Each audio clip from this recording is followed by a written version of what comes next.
Jujur, ini paling malas. 7 pekerjaan rumah yang membosankan, tapi harus dikerjakan agar rumah rapi bersih. Sebelum lanjut, jangan lupa klik tombol subscribe, share, dan like ya. Makasih. Dan kita lanjut sekarang. Halo Bu Ibu semua. Semoga sehat dan bahagia terus ya. Melihat tumpukan cucian kain di sudut ruangan yang tingginya sudah menyamai tinggi anak balita kita itu, rasanya bikin selera makan mendadak hilang seketika. Ibu pasti paham betul bagaimana rasanya menatap daftar pekerjaan rumah yang seolah tidak pernah ada. Habisnya dari mata terbuka sampai mata terpejam lagi. Belakangan ini di media sosial lagi viral fenomena burnout pada ibu rumah tangga karena kelelahan mengurus domestik yang kegiatannya itu. Itu saja, setiap hari sebuah artikel psikologi keluarga menyebutkan bahwa rasa bosan pada pekerjaan rumah tangga itu bersumber dari sifatnya yang repetitif, alias dikerjakan sekarang lalu 2 jam lagi sudah berantakan lagi. Tapi mau bagaimana lagi? Karena kalau 7 pekerjaan rumah paling membosankan ini tidak kita sentuh, rumah kita bisa berubah wujud menjadi sarang naga dalam waktu 3 hari saja. Pekerjaan pertama yang paling menguji keimanan kita sebagai seorang ibu adalah mencuci piring pasca masak besar untuk keluarga tercinta. Baru saja pantat panci diletakkan di rak, tiba-tiba anak datang menaruh gelas bekas susu. Disusul suami menaruh mangkok bekas mie instan yang kuahnya sudah mengering. Contoh nyatanya tuh seperti kita sedang menimba air di sumur bocor. Tidak ada ujungnya, karena wastafel dapur itu punya daya magis untuk menarik kotoran kembali dalam hitungan menit. Tapi kalau dilewati semalam saja, aroma kerang darah rebus 2 hari lalu siap menyambut hidung ibu di pagi hari dengan sangat tidak ramah. Jadi piring kotor ini harus tetap kita sikat habis dengan sabun colek andalan demi kedamaian lingkungan dapur kita. Tantangan kedua yang tidak kalah menyiksa batin adalah melipat baju bersih yang sudah menumpuk di atas kasur cadangan selama 3 hari. Menyetrika mungkin masih bisa kita hindari dengan trik kibas-kibas langsung gantung. Tapi kalau melipat baju itu butuh konsentrasi tingkat dewa agar ukurannya sama rata saat masuk lemari. Bayangkan ibu sudah lelah melipat rapi-rapi celana dalam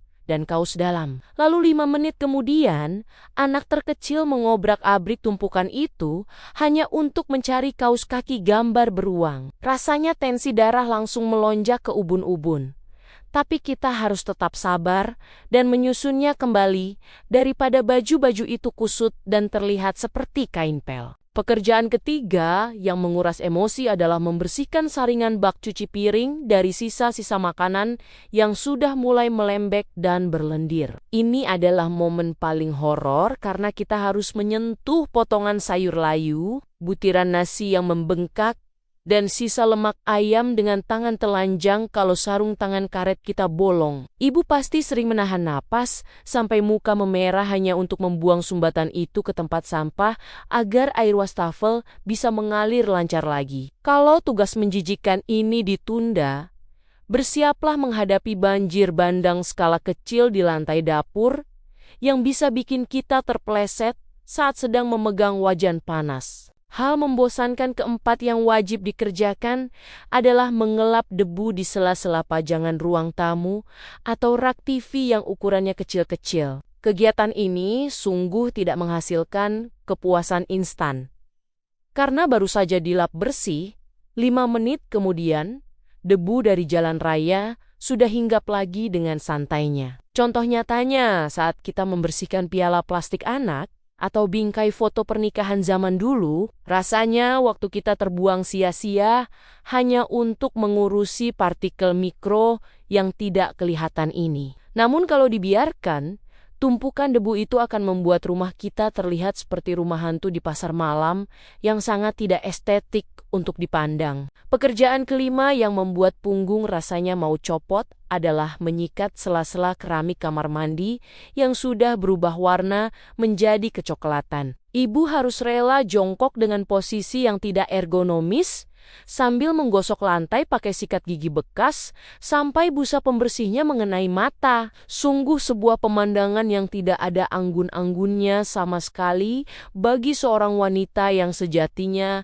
ingin relaksasi di salon kecantikan. Tapi bayangkan kalau lantai kamar mandi itu licin dan berlumut, bisa-bisa mertua yang sedang berkunjung terpeleset dan urusannya bakal panjang sampai 7 turunan. Tugas keenam yang sering membuat kita pura-pura amnesia adalah membersihkan bagian dalam kulkas dari tumpukan wadah makanan yang sudah kedaluarsa. Di dalam sana seringkali tersimpan misteri masa lalu seperti sisa sambal sebulan lalu yang sudah tumbuh jamur putih atau bumbu dapur yang sudah mengeras seperti batu kali. Proses mengeluarkan semua rak lalu mengelapnya satu persatu itu memakan paruh waktu yang harusnya bisa kita pakai buat rebahan sambil nonton drama Korea. Tapi kalau kulkas tidak dibersihkan, bau busuknya akan menempel pada susu kotak anak dan buah-buahan segar yang baru saja kita beli dengan harga mahal. Pekerjaan ketujuh yang menjadi penutup rangkaian penderitaan domestik ini adalah merapikan kembali mainan anak yang berserakan di seluruh penjuru lantai. Mainan balok plastik kecil-kecil itu kalau terinjak oleh kaki kita di malam hari, rasanya lebih sakit daripada melihat timbangan badan bergeser ke kanan. Kita baru saja selesai memasukkan semua mainan itu ke dalam kotak besar. Tapi semenit kemudian, anak dengan riang gembira menumpahkannya kembali ke lantai sambil tertawa tanpa dosa. Ini adalah siklus abadi yang menguras energi, namun harus tetap kita lakukan agar lantai rumah kembali berfungsi sebagai tempat berjalan, bukan sebagai medan ranjau darurat. Pada akhirnya kita harus mengakui bahwa semua rasa malas dan bosan ini adalah hal yang sangat manusiawi karena kita ini manusia biasa, bukan robot penyedot debu otomatis. Terkadang kita terlalu keras pada diri sendiri dengan menuntut rumah harus selalu rapi sempurna seperti pajangan di toko furnitur mewah. Padahal tidak apa-apa kalau sesekali piring kotor ditinggal tidur atau baju lipatan dibiarkan mendekam di dalam keranjang selama 1 malam lagi demi kesehatan mental kita. Kita perlu menertawakan drama harian ini agar hidup tidak terasa terlalu kaku dan penuh tekanan yang melelahkan jiwa dan raga. Mari kita bangun optimisme baru bahwa setiap jengkal lantai yang kita pel dan setiap piring yang kita cuci adalah bentuk nyata dari kasih sayang kita untuk keluarga. Rumah yang bersih dan nyaman adalah fondasi kebahagiaan anak dan suami. Meskipun proses mencapainya membutuhkan cucuran keringat dan urat leher yang sesekali menegang. Semangat terus untuk seluruh ibu hebat yang tetap konsisten bergerak meskipun badannya sudah menjerit minta pijat sejak pagi hari. Percayalah bahwa kesabaran ibu dalam mengurus rumah tangga ini tidak akan pernah sia-sia dan selalu mendatangkan berkah yang melimpah bagi seluruh isi penghuni rumah. Demikian, terima kasih sudah dengerin cerita dan curhatku hari ini. Sampai ketemu di video-video berikutnya. Tetap semangat Bu Ibu semua.